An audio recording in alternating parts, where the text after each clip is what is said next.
the VR Report podcast with David Jean O.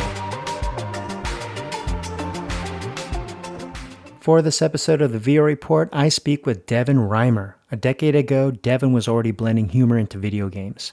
Devin built Owlchemy Labs with his then co-founder and developed classic hits like Job Simiulator and the hilarious Rick and Morty VR game. We discuss his new venture, Astrobeam, and his remarkable journey from indie game dev to the getting acquired by Google. Friends, Devin Reimer. Hey, what's up, Devin? How's it going, man? Going great. Fantastic.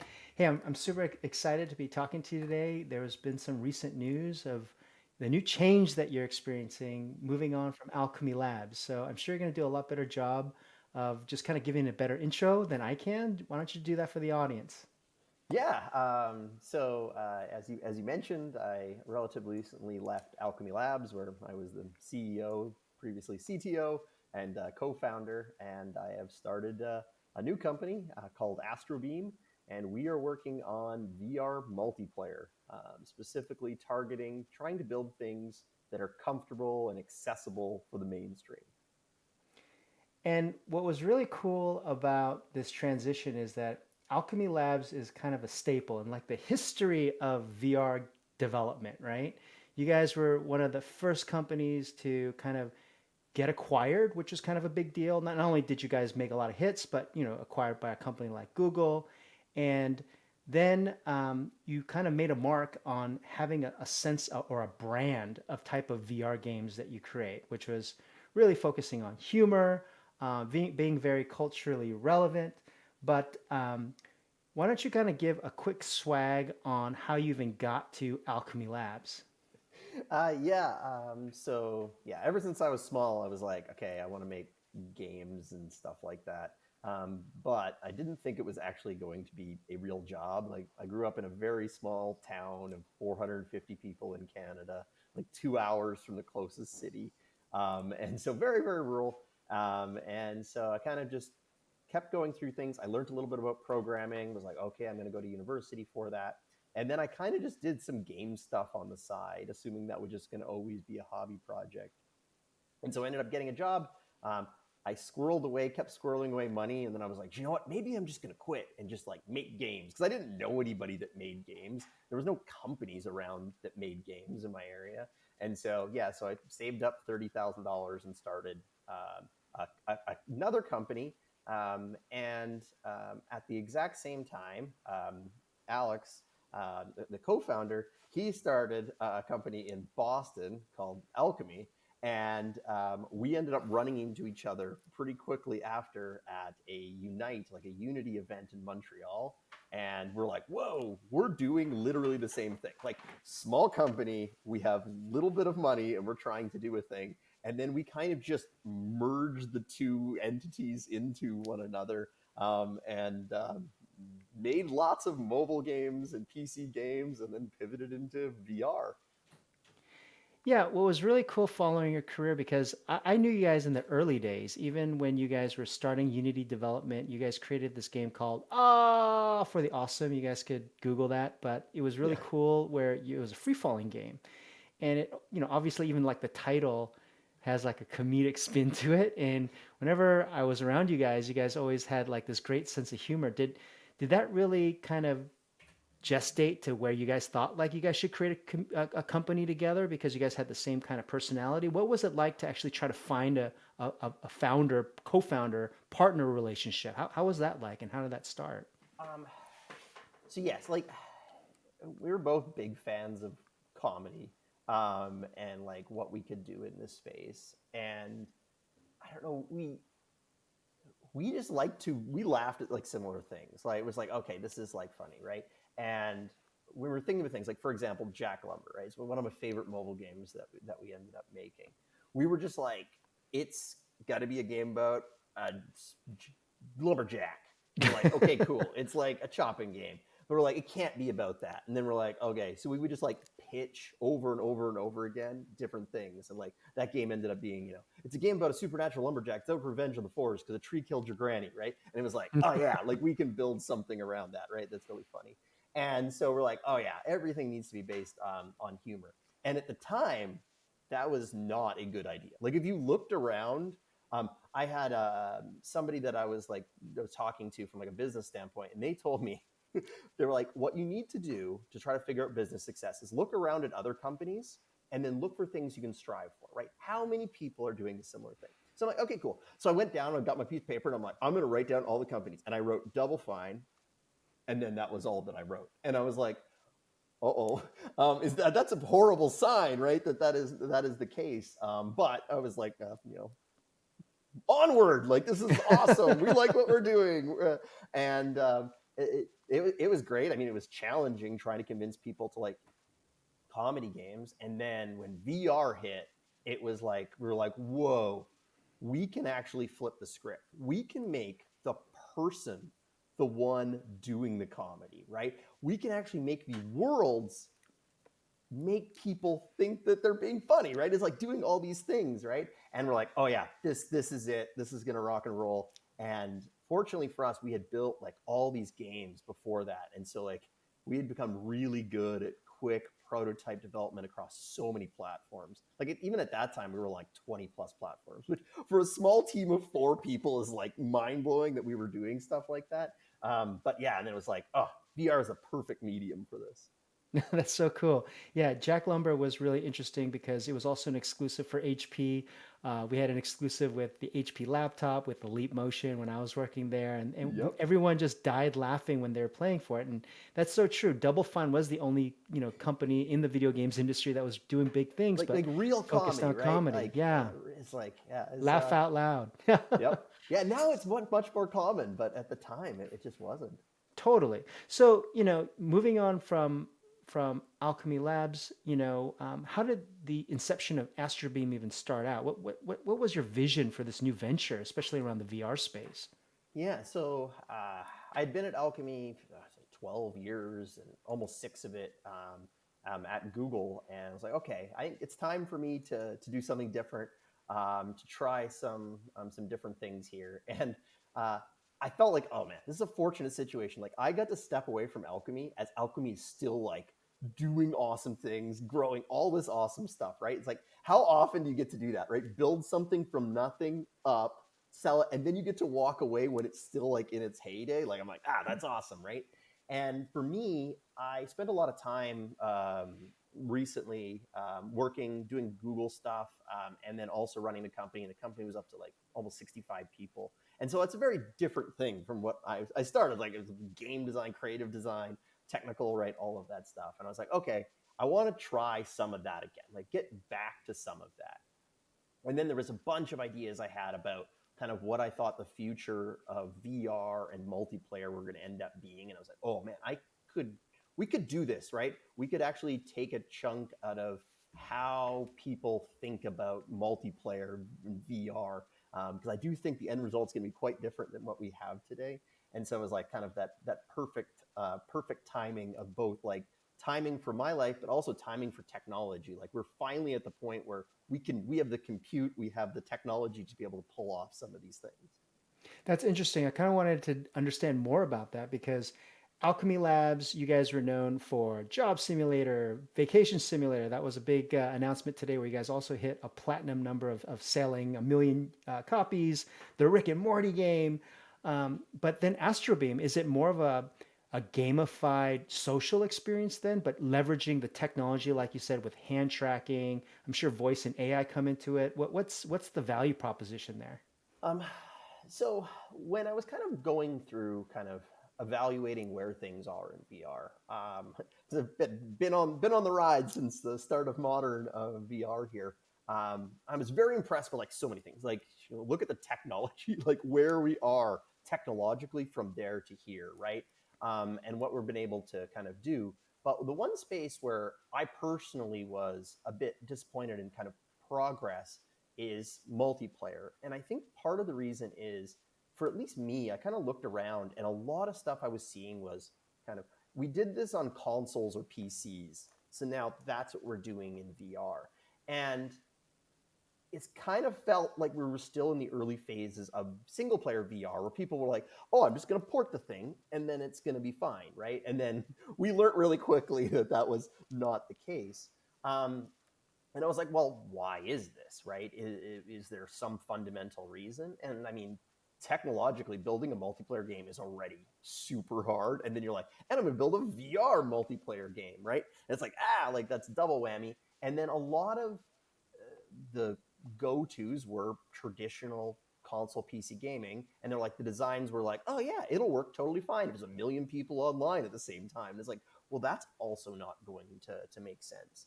And so I realized that the technology, like headsets, are now finally fast enough that we can do some pretty complex things. Like even Quest 1, we would never dreamed of doing some of the stuff that we're doing right now. And I was like, okay, yeah, maybe this stuff could all kind of lock together and finally work. And one of the VR games that I like talk about all the time is Walkabout Mini Golf. I think Walkabout Mini Golf is today the best VR multiplayer game that exists. And my opinion is part of the reason is it lets you be human, right? If I putt and then I turn to you and I'm like, hey, let's talk about something, right? The game is not like, well, no, you got to focus on the game's over here, do that, right? Because that's not how people operate in real life. Like, you don't go to a bowling alley and the bowling game's like, bowl, right? It's like, well, no, we don't care, right? It's the social lubricant for what we need to do. And why we're very much building a game, at Astrobeam, we're building a game that allows people to be people. It totally makes sense. I love the example of Walkabout Mini Golf because in the design mechanic itself, you're playing miniature golf. But as you said, the game doesn't stop. And I think it's also more than that because Don Carson, who is actually one of the creative geniuses behind Walkabout Mini Golf, he's an ex-Disney Imagineer. So he's also visualizing the environment as telling the story. So that also then not only puts you into the environment to experience it, but there's almost like a subliminal backstory to kind of push the agenda of why you're in this world and why it makes sense. And then also gives you different markers, believe it or not, where it gives you time to actually want to socialize. You know, sometimes you get to a couple of putts, you should take a break. So is Astrobeam a game, or is it more of a social experience that, you know, has game mechanics? I think it is going to sit in this weird realm where I think if we're successful, no one will be able to agree on this. Because I'm hoping that, you know, some people just like game stuff. Like, that's what I'm going to focus on. And I'm hoping if we're successful, people may just play this for not the game stuff at all. And that's where I think you kind of like land in a good spot. I know when we started Job Simulator and I was like trying to explain it, they're like, what genre is this game, right? And I was like, I don't know. And they're like, well, no, it's got to be a thing. I know at one point on the Oculus store, our genre was, they put it in as Job Simulator. So it was Job Simulator, genre, Job Simulator, right? And That's like, hilarious. But that's kind of like, a lot of people, it scares when they're like, I don't know how to describe how this is going to fit. But for me, it's like, oh, that means it's something new, something interesting.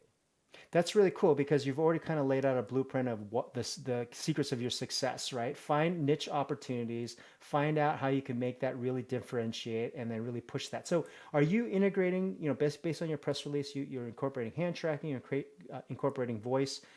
Basically, you want to incorporate inputs that weren't that great before, and trying to exploit those things because it makes you, as we said earlier, more human. Is that the game plan? 100%, and also like reduces friction, increases comfort.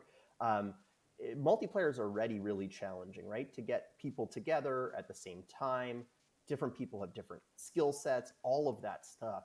And if we can remove all the friction stuff, like, that's awesome, right?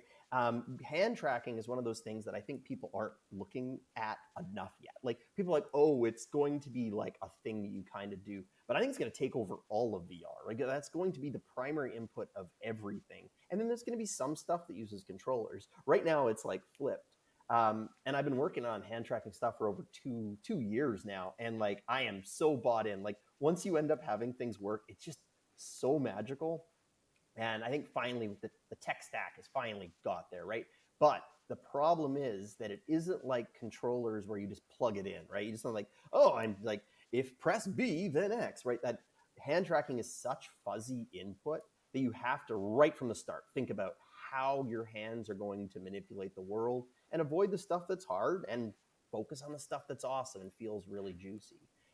So we have like that. So I think a lot about input, like all through like my history is like, we were talking about like the leap motion thing. It's like, oh yeah, how would that feel with your fingers? I was joking about like how I was like, I've been working on hand tracking for a long time and I didn't realize it, right? It's all the Genesis line here. Mm-hmm. And so then we got that on the input side. And then the other side, like voice is finally at a point where we can start really leveraging it in a meaningful way. So clearly we have voice talking to other people. But the thing that we're doing so much work on right now is being able to talk to NPCs and have them not only respond, but be able to perform actions within your world. And this is something I have not seen in a like really meaningful way yet anywhere. And then to like compound the complexity within a multiplayer setting. That's a whole other thing that is just like nowhere I've seen anything even remotely try to like lock those things together.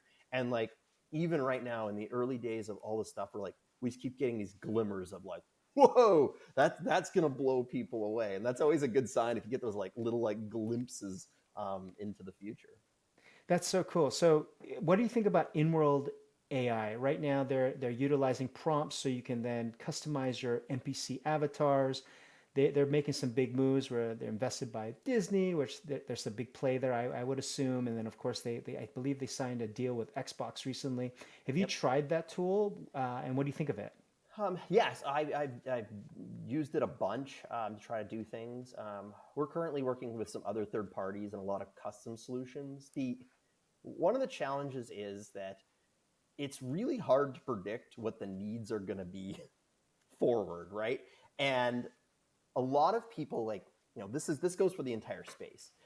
When I look at examples, people are like, I took Skyrim and I made all the characters talk to you, right? And it's like, well, that's cool, but like, why would any player want that, right? What's the value add in this? And it also like feels very much like the start of VR, where like people are like, well, it's now this game, but you can look around, and it's like, well, that's not really the interesting thing behind here. And I think one of the challenges that Inworld and a lot of other companies have here is, not only do you have to build all this tech, but like predicting what the thing is that's going to be interesting, right? Like, Mm. like VR, like people were convinced it was going to be, holding Xbox controllers and sitting in a chair and playing like things like this, right? And it ended up not being that. Like, and as soon as it became clear, then all of a sudden I was like, whoa. And I think we're very much in that. A lot of people think it's going to be like an Xbox controller, simple thing. And really, it was complex input. And so we're doing a lot of stuff on our own and working with lots of third parties to try to figure out this, because there is problems for days. There's so many hard problems in this. But I think kind of timing wise, we've kind of lined things up that everything's going to be ready just in time. That's super cool. So now as a CEO and founder, you've gotten a $3 million investment by some really heavy hitters in the early stage VC world. How do you allocate how you're going to be able to use that money? Can you give some tips for new founders on, what do you do when you receive that type of funding, and what are you thinking about as you put it into action? So for me, like I operate a little bit differently than some people. Like some people, like they raise some money and the money is just enough to get to the next point that they're going to raise money, right? And I understand why people operate like that. But I like to control as much as I possibly can control, right? I can't control what in 2 years the VC market's going to be like, right? No one can control that, right? So when I'm thinking about things, I'm like, okay, how do I structure something where with the funds, I can actually make something and ship it, right? How do I get through that whole thing, right? And does that mean that we don't raise any more money till after? Maybe. Does it mean all of a sudden there's an opportunity before? But it gives us the flexibility to be able to do that, right? If you've lined yourself up, the golden path is the only path, which a lot of people do. Like your odds of failure are very high. And this like harks back to like ways that we operated even at Owlchemy, like before we had funding, we were all bootstrapped. We would have this spreadsheet where we keep track of all of our expenses, and it would have what the next game was, and it was like how much money is the next game going to make, and we always put $0, and it was like, It just needs to keep operating if that's zero. And people will be like, I talk to people, they're like, well, no, it's going to make something. Like, you should put something more logical. And I'm like, you don't know that. I don't know that for sure. But if we can solve this whole thing on a $0, we can keep going. And the entertainment industry is so challenging. Like, you can build the best thing in the entire world, right? Even things that people agree are great, and it just doesn't work out. And so setting yourself up that you don't have to only be on the golden path is the kind of the best chance of success. Not everybody runs like that, but that's what I do. That's fascinating, because in game development, there's a lot of QA, and there's a lot of the three C's. Do you believe the character? Do you believe in the controls? Are they intuitive? And then, is the camera correct? Like, are you pushing the story along? And comedy, just that, I guess that's the fourth C for you, is like a whole other level, right? Because it's got to be funny, dude. So like, how did you then put that into the equation? Because comedy and putting that into games is really difficult, I would assume. What was your process to kind of teach people on how that even gets put into games? So there's some things that are really hard to teach people. Number one is communication. Communication is borderline impossible to teach people because you need to do it. And then comedy is up there, right? Fortunately, through enough work with people, you can start teaching people if they're not good at comedy and stuff like that. Like, I know personally, not great at writing comedy. It's not a thing that I'm great at. Other people can handle that. I seem to have a pretty good grasp on feeling, like, what would afford people to do things that feel fun and feel funny and feel amusing within that world, right? And so that's some stuff that I spent a lot of time trying to work through. But it's hard. I think VR was, for me, like, I could make something funny even if I didn't write anything. And so, like, that was great, right? And it's like the writing kind of added to it. Yeah. And kind of built that out. And I don't know, it's a lot of watching people play test things. Oh yeah, it's like break everybody's spirits. Play tests are very break everybody's spirits, right? And comedy ones is like, yeah, this is really, really rough. And then when I kind of think about like Astrobeam, one of the things that I'm trying to kind of walk the line on is, at times, like, some of the stuff within Job Simiulator is very like slapstick style humor, and so I definitely want humor within Astrobeam's stuff. But we're trying to walk the line, because I think it is a little bit different when it comes to multiplayer, right? Because silliness level is dependent on the group. Right. And so we need to end up building stuff that works within that scenario. And it's just a lot harder. And so I think that some things you can be, maybe a little bit more heavy on, but some things I think you have to be a lot less on. And so trying to like strike that thing where it just doesn't seem silly, because a lot of people, particularly in the multiplayer sense, as soon as they see something that looks funny, they're like, children, right? And it's like, well, no, it's not children, but it's like a thing, right? Back to like Walkabout mini golf. There's a lot of silly things in there that I laugh about with things, but like, they've done it in a really good way to lead you through this stuff that's set up that it isn't like, oh yeah, that's for children only, right? And so there's a lot of interesting things here, and I'm excited to kind of figure out where the lines actually land. That's interesting, because also you've been a forerunner, especially with Owlchemy Labs, regarding accessibility. And of course, VR right now poses a lot of reasons why it's not accessible. One thing that we discussed was hand tracking. A lot of people don't know how to use controllers, but you really push that as an agenda. And accessibility seems like a main focus based on the press release of Astrobeam. Can you elaborate on that? Yeah, and so like right when we started, like right from the start of VR journey, like but even before that, like we were building things, like we built a game called Discourse, and I was like, Discourse, and we're like, could we make this game where it was just a direction and one button? And it was like, yeah, and at the time everyone's like, I need to use every button. I'm like, no, let's see what this does, right? If we kind of remove some of that, right? And when it came to VR, very quickly, I was like, how do we make this for everybody? Because it's so easy with complex technology to make it for a very narrow group of people. And at like the start of Owlchemy, when we ended up building the prototype of Job Simulator in my basement, that first week, as soon as we had something, I got my grandma to come over and to play. She was playtester 1, and then That's so playtester cool. 2 was my wife, who was 8.5 months pregnant with twins, and she was like sick all the time and gets so much motion sickness. And so I was like, all right, if we can make something that works here, we're going to be on to something. And so that was kind of a litmus test there. And as we kind of walked through, like, the more that I can make people comfortable in the experience, the more that I can make it accessible to people, the broader audience that I'll end up getting. And in multiplayer, like, this is going to be needed in spades, right? Because if I, like, say I have 3 friends, right, and I want to play VR with them, the odds that each one is going to have an iron stomach and, play Xbox games all the time and understand everything is like becomes so low that you end up having to exclude people from your group, right? And it's like, well, let's just not do that, right? Let's make something that even if you're the most not advanced or you don't have the most mobility, that things work and you can come together and play. That's so refreshing because a lot of people don't think about accessibility outside like the bottom line. Like, hey, look, we can actually make more money by offering more accessibility. But are you also focused on the social and ethical challenges and the responsibilities that VR developers have? Is that kind of a core tenet of yours? And you don't have to answer it like because it's good to say on PR, but is that something that you really believe in?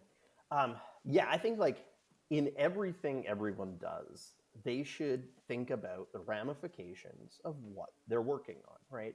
And that's then all the way through, right? Like in VR, I know somebody came up to me early and was like, this might wreck everybody's eyes and like cause all these problems. And I was like, science doesn't show that yet. But I'm like, the good news is I'm spending so much time in here, I'm going to be able to be the canary in the coal mine on this, right? And I'd rather it be me. And they're like, that's awful that you're... I'm like, no, it's like, we're pushing new mediums. It means that there needs to be some things learned. But I'm like, I want it on me before I send it out to folks. And on what we're working on now, right? Multiplayer. I think multiplayer has been done very poorly in some of these regards. So like one thing that this blows my mind so much that we're in this trap in VR right now. If you went to a park and there was children playing soccer and you ran in and started playing soccer with them, I would hope someone would be like, whoa, not cool. We need to fix this situation, right? But in VR, all of a sudden there's like children constantly around, right? And we've been using these models from playing on consoles where I'm controlling something that isn't me, but like all of a sudden this is me. And I ended up keeping a spreadsheet, and it was a spreadsheet called Time to Child. And so this is like a knock on like old video games, Time to Barrel. And it was like, I'm going to keep track of multiplayer games I play, how long before I encounter a child. And it is like I knew it was bad, but as soon as I did that, it was like awful. Like one popular VR game, I hadn't even left the black loading screen and I had a child yelling at me. And it's like, well, no, this shouldn't work like this, right? We need to be building experiences that are for people of groups and not just like meshing these things together. So that's like one of like a million things within this regard. And what I really want to do is like, there's some like Walkabout mini golf. Great. It's like, oh no, we're not tossing you into a random group of people. Have a good time. Right? It's like, no, this is a thing that you're doing together with trusted people. And I'm hoping that not only can we do that, but we can start expanding some of these areas of how to get people to link up, but in a way that isn't this mosh pit of humanity. Yeah, no shade on anybody, but some experiences when you enter their lobby and then you start playing and of course you get the verbal assaults. Yep. And we can police that stuff, but we don't, which I always find interesting. And there's always like those like just uncomfortable moments that I feel when an adult may be talking to a child and they're playing, but they're also strangers because they don't know each other, and I'm just eavesdropping, and I'm like, I don't know if this is really safe either. But why do you think these parental controls or these regulations haven't taken place in VR, especially on platforms like Meta, where a lot of that stuff can be policed even through AI and through different monitoring services. Why do you think that is? Just your curiosity on your take on it. My take is that I don't think there's a good enough understanding in the difference between how something is experienced in VR and how it's experienced in traditional games. And so I think that a lot of people are like, well, I mean, this is fine over here in traditional games, so therefore it's going to be fine over here. And I think it's going to take people a little while to understand that these are fundamentally different things, right? There's still problems over here. I'm not saying there's not, but like those things can end up being much more consequential over here. And like from a player standpoint, like even like taking all that aside, like when I end up being in a multiplayer experience and I have a child yelling at me, like it doesn't feel good. Like I was playing one experience, I will not name, and I was trying to I was learning it, right? And it was like shooting darts or something. And I was like playing that, and I didn't realize that when the person got hit, they didn't fall over, which they just like changed color, and I didn't realize that. And I was like trying to figure out why that person was falling. And then this voice of a child, very young child, was like, "Please stop shooting me." And I'm like, this is really bad. Like I didn't know, and like this is awful, and now I feel bad. And I'm like, I don't want any of that, right? And I think we just all need to start thinking about what would be appropriate in the real world, right? It's totally possible for me to go play games with strangers, but there's a whole step in between there, right? Of like, I understand who you are. Hey, is this an agreement? Do we want to do this? And kind of moving forward, right? But it requires a completely different think on how multiplayer games to begin with. And as a side effect, one of the other things I see a lot is people are like, well, the only solution is we remove microphone. You know, when you get close to anybody, you can't move your arms. You can't, and they're stripping away. And the end result is we've stripped away all of VR, and now we're left with console PC gaming. And it's like, wait, but why did we do that, right? And so, anyway, it's a long, complicated thing, but yes, very much it's a thing that I think about all the time. I think there's also ways regarding AI, because those interactions where you feel uncomfortable is when you realize that other person may not be at the same age as you, so you kind of feel bad, right? Call of Duty, you don't know that until you actually probably get into the lobby at sometimes. I'm not quite sure if that's true. It's some games, but can't we do that with AI and just like you on the receiving end? Because that's really where the jolt takes place. Like, can we do that? I think there's some things to do that can be done. A big problem within the space is generally a bad thing needs to happen and then some sort of fix takes place, right? And you've already lost, right? Like I know a lot of people, like when I'm talking about what I'm doing and they're like, ooh, I couldn't do that. I don't have audio, like microphones on ever when I'm playing video games. And it's like, well, I totally understand why you've made that decision, but my take is that it's because everything's been bad. It's not that microphone stuff is bad, right? It's that everything else was bad and it led to this state. And so I always try to think about like, don't let the bad thing happen first and then try to respond to it, right? Sometimes that's going to happen in any system, right? But even in real life, look at an analog, right? If I'm at a bar and someone comes over and is a jerk, right? It's not my responsibility to kick that person out of the bar, right? That would be insane, right? But that's how it works. It's like, bad thing happened to you. Now it's up to you to deal with the problem. And it's like, well, no, this is not cool, right? And so the more that people start thinking about the analogs of real life, I think the better we're going to end up being. That's a great analogy. And speaking about like interactions, the community itself, like changing topics, but very community related. This community is very unique in terms of VR developers and VR consumers. Can you share some of your memorable moments and experiences, that reflect the spirit of VR devs and consumers? Oh man, I've been so fortunate in being able to live through so much and being able to see so much.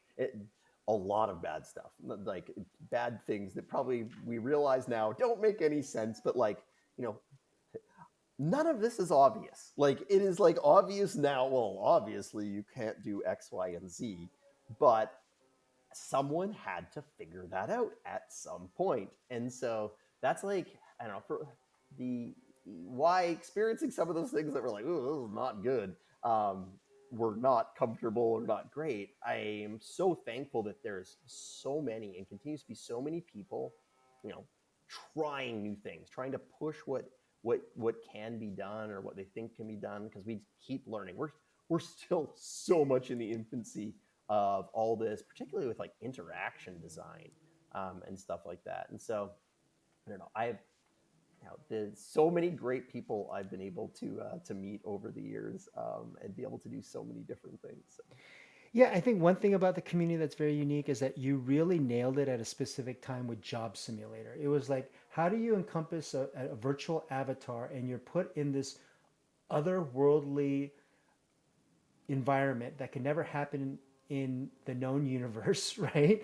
And you're doing something as mundane as just trying to keep your rep up and not get fired or die. Yep. And, and then adding comedy to that. And Astrobeam, I would assume that it's going to take it to the next level because of the inputs that we discussed and also technologies like AI. What kind of advice do you give for developers and new founders that want to do exactly what you're doing? What advice do you give them now in hindsight to level up or give them a hack, if you will?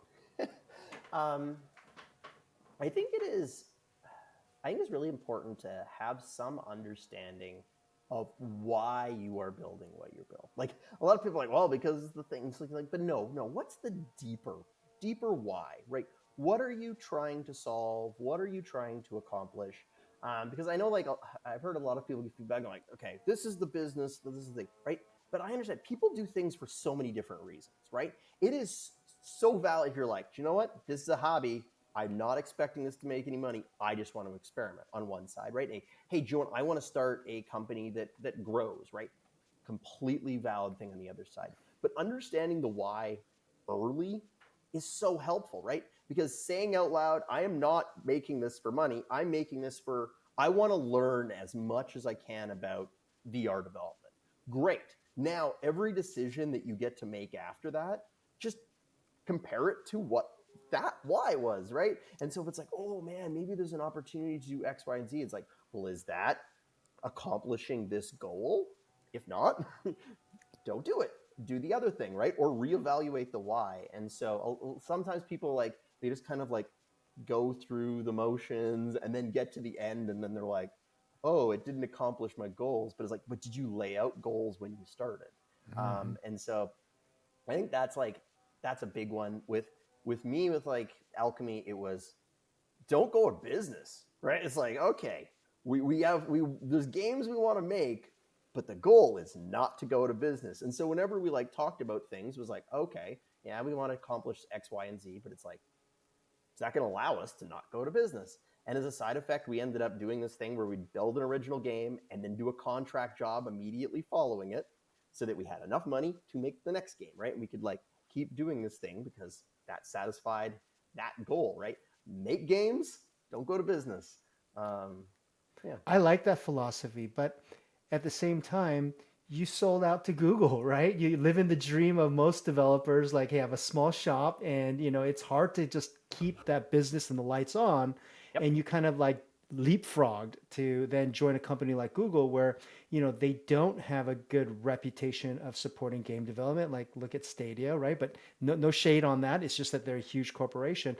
I always wanted to ask you why then, because everything, you had that Dave Chappelle moment, right? Or Seinfeld, right? But why at that time? I always wanted to ask you that. I got a lot of reasons. And so one of the things that people realize is it wasn't a goal to grow and then sell to one of the big companies, right? At the time, was it almost 13 years ago? People were like, "You're making independent game? What the heck are you doing? That's not a real job, right?" And it's like, yeah, no. And then by the time you get close to selling, people are like, "Oh man, I wish 8 years ago I would have started a game company," right? It's like, well, that's kind of the way that works. As for timing, we kind of looked at things and went, okay, in Google, here was a partner that would allow us to continue to push, right? They aligned so perfectly on, like, we had the VR for everyone, right? And that was actually also their tag. And we're like, that's awesome. Like, this is like so cool. So we're like marching kind of on that goal. And looking kind of at the future, we were entering kind of that first VR winter, right? And so I knew it was like, okay, it's going to be a downturn for a while before it picks back up. So like, okay, that's data to kind of play against. And, you know, it was a very good deal, right? It was great. The thing that people don't maybe realize is, like, you know, Owlchemy, like, we were getting by, like just getting by to Job Simulator. So much so, like, the year before Job Simulator, I think I paid myself $16,000 for the whole year. Wow. And I've never worked harder my whole life, but like, Right. I was like, okay, no, I'm committed to like trying to like move this thing forward. And so it meant that we could grow the team. It meant that stability in an industry that often does not have and recently has very little stability. And so it just kind of felt like this perfect thing. And they allowed us to continue to be multi-platform. And it's so important to me to grow VR. We need things on everything, right? We need to like push those boundaries. And that was great. Like, that was great that lined up, that allowed us to accomplish those goals. And we, like, Owlchemy since, like, pushed more games, like Vacation Simulator that was like now some platinum, so much accessibility work. Oh my goodness, so many awesome things that we were able to accomplish given that relationship. That's so cool. So I think it was really about, you know, being able to have those resources to not only get on, you know, as many platforms as possible, but being able to support like accessibility, which you wouldn't be able to do. So it kind of follows along with your thesis. The last question that I wanted to have, like, you know, it's 2023. We probably never would have expected Gen AI to be so fast, right? You know, Runway AI, that just came out in March, right? Come on, we're living in the future. Humane AI pin, body tracking with the Avatar SDK, that might be a thing. What are your predictions in the short term, let's say in 3 years, and then long term, let's say even 15? So, at Owlchemy, I always said that I always had a 2-year plan, because 2 years was my max time horizon to be able to predict where things were going to land. And people are like, oh, what's your 5-year plan? I'm like, no, I don't have one. I've got a 2-year plan, and it's really good. And so I still feel very confident that I've got like a really solid 2-year plan-ish for VR. Now, on the AI front, man, I don't have a 2-week idea of where things are going to land. And so this is a very unique time in history, right? Where it is not clear at any given moment what tomorrow is going to look like. And the thing that I am trying to do a better job of here is trying to figure out kind of, where are we now? What's the list of limitations? Now, clearly they're going to be better. What's a rate? What's a rate look like? And try to like get. And currently everything is still beating my rate, which is fine. Like, if I'm building things on top of some systems, if the end result is beating what I can do, well, then that's great. And so we've definitely been spending quite a bit of time on the, you know, talking to NPCs and having NPCs respond and all that stuff. And it's such wild technology, but it's like, it is just like VR again, where it's like, I don't know what the right answers are. The only way to find them is to dig into things. That's super cool. What about the long term? The long term, okay, on the AI front, it's interesting because I took some AI when I was in university, and at the time, my professor was like so sad, because like it was the kind of the end of that modern time where everybody got super depressed that nothing was going anywhere. He had a sign that said, you know, would program for food or whatever, like his joke about how everything was like coming to an end. And then I kind of got to see a few of these kind of jumps, and now playing around with some myself. And I treat it as a tree. So like, you've got a tree that's growing, and the base is growing really slow. But then all of a sudden you'll get these branches and they'll like shoot out and you'll be like super fast. You're like, oh my goodness, it's the future. And it'll like shoot out and it's like, ah. And then it gets only as high as it can ever get, right? And then the trunk keeps going up. And then all of a sudden, oh, that's the one. It's like, it goes way up. And it's like, oh yeah, but that's as high as it will ever go, right? And it keeps doing this over and over and over again. And with the advancements on LLM stuff, I feel like we're very much on a branch, but a fast-moving branch. But I think there's a ceiling coming at some point. I think that probably the ceiling is definitely 5 years away, but who knows? Maybe it's much faster given the velocity. But I think that the trunk is still going to move up. I'm not convinced that AGI lives on the branch that we're currently living on. But the iteration speed of things is just so wild. And I know one of the things that I feel fortunate about, and I was telling somebody about this, about how AI is affecting lots of different things all at once and that not having a clear understanding. I have been so used to my job becoming just obsolete overnight. Like my goal growing up was I was doing a lot of Flash games. I was like, I'm going to become the world's best Flash programmer, right? And I poured everything into that. And then just like overnight, it was gone. And I was like, all right, cool. Next thing, right? And I've just been so used to that in my career that I feel fortunate having gone through that and built up resiliency and kind of understanding, where can I bring value within all the change that is happening? That was very poetic. You're like a digital arborist explaining how to grow the tree, but at the same time, you just can't predict it just because just in our lifetime we were able to see things move so quickly. Like our jobs would have been obsolete 40 years ago. People wouldn't even imagine that was a thing. Devin, that was yes. That's fantastic, man. Well, I really appreciated talking to you. Anything else that you'd like to share? Where can people find you? Yeah, go to astrobeam.com, check out our site. We're hiring. We're on socials. Check us out. We're always looking for interesting people that want to try to figure out the future. Thank you.